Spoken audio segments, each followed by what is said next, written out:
లో అద్భుతం అంటే ఏందా మీ హయాంలో మాకేం వచ్చింది ఈయన వస్తే వచ్చింది అనేటప్పటికి వీళ్ళందరూ వెళ్ళి చంద్రబాబుకి అది చెప్పారు. చెప్పాక ఈయన టెట్ వెళ్ళినాయ్యా అని అడిగాడు. వాలంటీర్ ద్వారా వెళ్ళినాయి సార్ అన్నారు. అంటే అసలు ఆ వాలంటీర్ వ్యవస్థను తీసేస్తే అయిపోలా.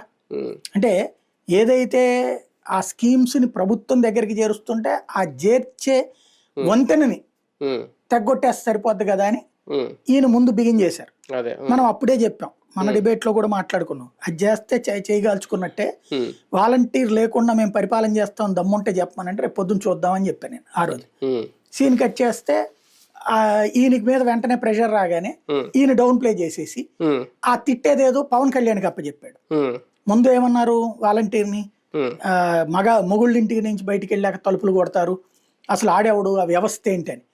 ఆ తర్వాత ఒక 10-15 మందితో మహామేధావులు అన్నటువంటి వాళ్ళతో ఇది పంచాయతీ వ్యవస్థ నాశనం అయిపోయింది, కార్పొరేషన్ వ్యవస్థ నాశనం అయిపోయింది అంటూ ఉపన్యాసాలు ఇప్పించాను.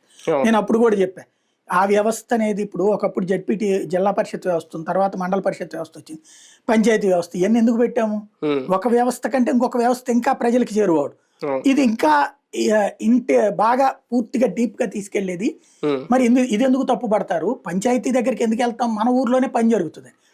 అదే గ్రామ సచివాలయ వ్యవస్థ, వార్డు సచివాలయ వ్యవస్థ ఇంకా దగ్గరకు వచ్చినప్పుడు ఎందుకు వద్దంటారు అని నేను ఇంత ముందు కూడా మాట్లాడాను. ఇప్పుడు అదే కదా జరిగింది. దాని కాన్సెప్ట్ తోనే ఇప్పుడు వాలంటీర్ వ్యవస్థ అన్నటువంటిది కానీ గ్రామ సచివాలయ వ్యవస్థ కానీ ఇవి తీసేసే దమ్ము ఎవరికి లేదని చెప్పుకున్నాం. ఇప్పుడు ఏం చెప్తున్నారు?